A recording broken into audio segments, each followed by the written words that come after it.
Film की शुरुआत Barbie land में होती है और वहाँ पर हमें एक बारबी देखने मिलती है जो कि टिपिकल बारबी होती है और उसके जैसी वहाँ पर कई सारी बारबीज होती है जिसमें बारबी लैंड में ये एक अलग ही दुनिया होती है और वहाँ पर बारबीज के लिए दूसरे कई सारे कैंप्स बनाए गए होते जो कि वहाँ पर बारबी को सपोर्ट करते रहते और वो बीच पर टाइम पास करते हैं और बारबीज पूरे बारबी लैंड में दूसरी बारबीज के साथ डॉक्टर, लॉयर, पॉलिटिशियन का सभी काम संभालती है। और फिर एक दिन एक डांस पार्टी में टिपिकल बारबी को फील होता है कि वो लोग मर सकते हैं। अगले दिन से उसके साथ कई सारी अजीब चीजें होती है और तब वो एक वियर्ड बारबी से मिलती है जो कि उसे बताती है कि बारबी लैंड में रहने वाला हर एक इंसान असल में खिलौना है और उसके साथ जो भी अजीब चीजें हो रही है उसके पीछे असली दुनिया में उसका मालिक जिम्मेदार है और वो उसे असली दुनिया में जाकर अपने मालिक से मिलने कहती है। और तब बारबी लॉस एंजलिस जाने निकलती है और वहाँ रास्ते में उसका साथ टिपिकल कैन देता है जिसे हमेशा से बारबी पर क्रश होता है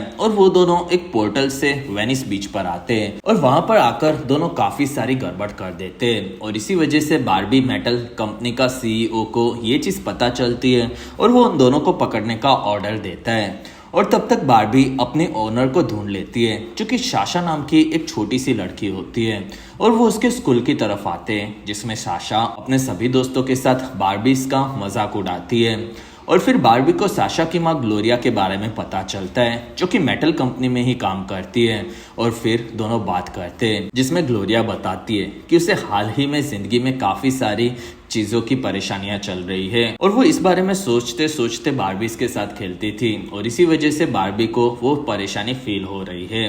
और फिर बारबी और कैन को सीईओ के लोग पकड़ने वाले होते और तभी ग्लोरिया और साशा बारबी को लेकर बारबी लैंड में आ जाते और तब तक टिपिकल कैन को अमेरिका के सिस्टम समझती है जिसमें मर्द ही औरतों पर लीड करते हैं और वो बारबी लैंड में आकर ये चीजें सभी कैंस को बताकर पूरे बारबी लैंड पर कब्जा कर लेने समझाता है और वो लोग बारबीज को अपने कंट्रोल में लेकर उन्हें नौकरानी, हाउसवाइफ और बात मानने वाली गर्लफ्रेंड बना देते हैं और इस चीज को देखकर टिपिकल बारबी काफी ज्यादा डिप्रेस होती है और तब उसे साशा, ग्लोरिया, वियर्ड बारबी और एलन के साथ दूसरे खिलौने भी समझाते हैं कि सभी बारबीज मिलकर कैन के खिलाफ जाएं और इसी वजह से बारबीज और कैन के बीच में बारबी लैंड के बीच पर एक काफी बड़ी लड़ाई होती है और उस लड़ाई को होने के बाद सभी लोग शांत होते हैं जिसमें बारबीज को फिर से उनकी सिस्टमेटिक पावर्स मिलती है और वो बारबी लैंड को कंट्रोल करती है और तब वहाँ टिपिकल बारबी और कैन एक दूसरे से माफी मांगते हैं और वहाँ बारबी भी समझ जाती है कि कैन का इस दुनिया में कोई भी मतलब नहीं है और इसी वजह से वो उसके खिलाफ गया था और वो उसे उसकी पहचान बनाने कहती है और बारबी अपने भविष्य के लिए चिंतित होती है और वो सीईओ से मिलती है और वहां पर उसे रूथ हैंडलर भी मिलती है और रूथ हैंडलर ने ही असल में बारबी को बनाया था और रूथ बारबी को बताती है कि उन्होंने बारबी को खूबसूरती के स्टैंडर्ड्स को दिखाने के लिए बनाया था लेकिन फिर उन्होंने वक्त के साथ बारबी की डिजाइन को भी काफी हद तक बदला है और बारबी अब खुद को इस चीज से आगे बढ़ाना चाहती है और इसलिए वो रूथ को उसे पूरी तरह से इंसान बनाकर असली दुनिया में भेज देने कहती है और तब रूथ उसकी बात मान लेती है।